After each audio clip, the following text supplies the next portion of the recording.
Hoje eu vim aqui falar sobre o pão da vida. Essa palavra foi uma palavra muito dura, que as pessoas não conseguiram compreender totalmente aquilo que Jesus estava querendo dizer. Ele disse essa palavra logo depois de ter multiplicado pães e peixes.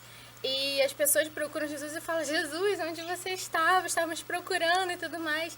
E aí ele fala assim: olha só, vocês não estavam me procurando por aquilo que eu posso oferecer para vocês, mas vocês estavam me procurando porque eu multipliquei pães, eu dei pães, e vocês querem só isso, vocês querem algo que seja palpável para vocês querem algo que alimente o físico de vocês, mas o que na verdade vocês deveriam querer é o pão da vida, o pão que nunca adormece, o pão que nunca fica ruim, um pão que nunca vai morrer.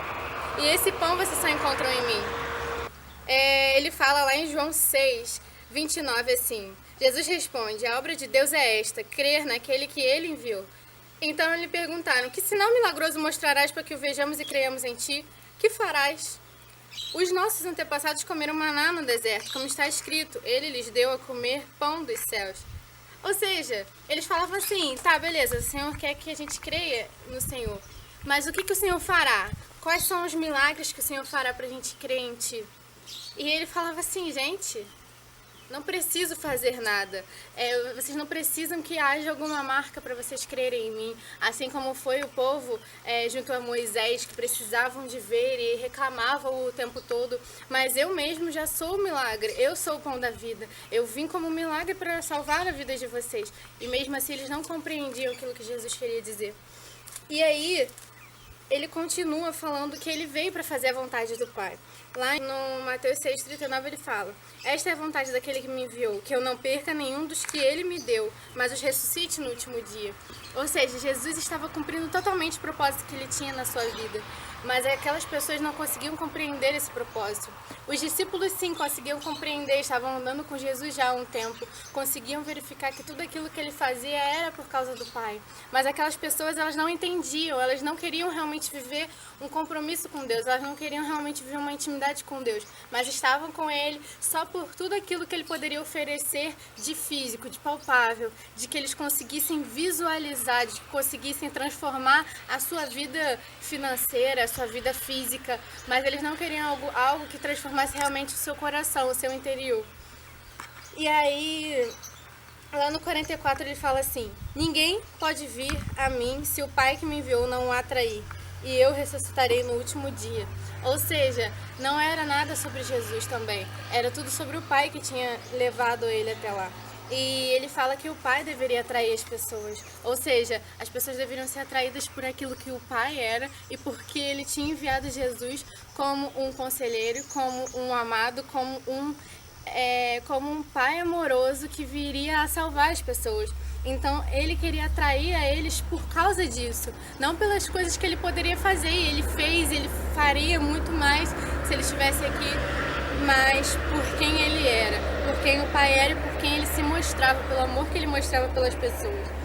E aí depois ele fala que ele era o pão vivo que desceu do céu e que as pessoas precisavam experimentar desse pão. E as pessoas ficavam assim: como assim a gente deve experimentar desse pão? E naquele momento ele estava falando da sua morte, né? Que a gente deveria, até o fim dos tempos, até o momento que ele voltasse, a gente deveria comer desse pão. A gente deveria comer do pão que era ele próprio, ou seja, aquele pão que ressuscitou, aquele pão que morreu, aquele pão que hoje nós lembramos na nossa Santa Ceia. Mas as pessoas falavam assim: cara, como que ele pode oferecer a ele mesmo em prol da gente? Não faz sentido nenhum isso.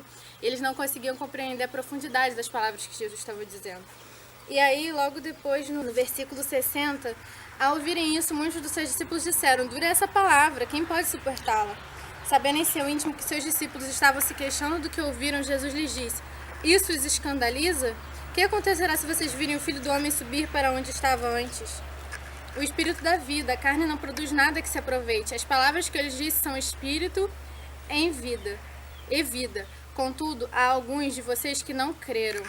E aí, infelizmente, aqui nesse momento, as pessoas não acreditavam.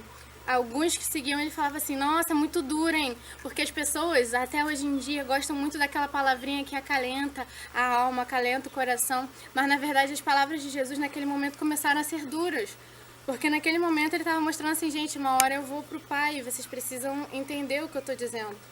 E E aí ele fala, tá, vocês vão se escandalizar também quando eu ressuscitar, quando eu voltar pro Pai? Porque se vocês não entendem o básico, eu estou trazendo espírito e vida. E eles não entendiam isso, eles não queriam isso.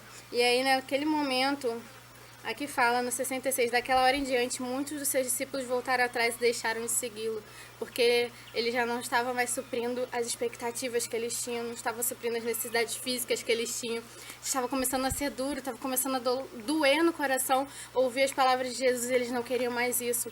E aí Jesus perguntou aos 12, vocês também não querem ir? Simão Pedro lhe respondeu, Senhor, para quem iremos? Tu tens as palavras de vida eterna, nós cremos e sabemos que és o Santo de Deus.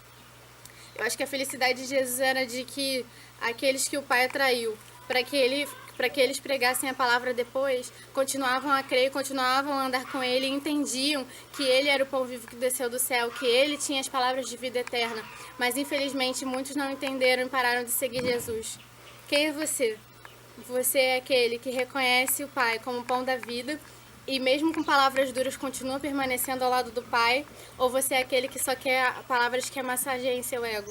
Pensa bem sobre isso.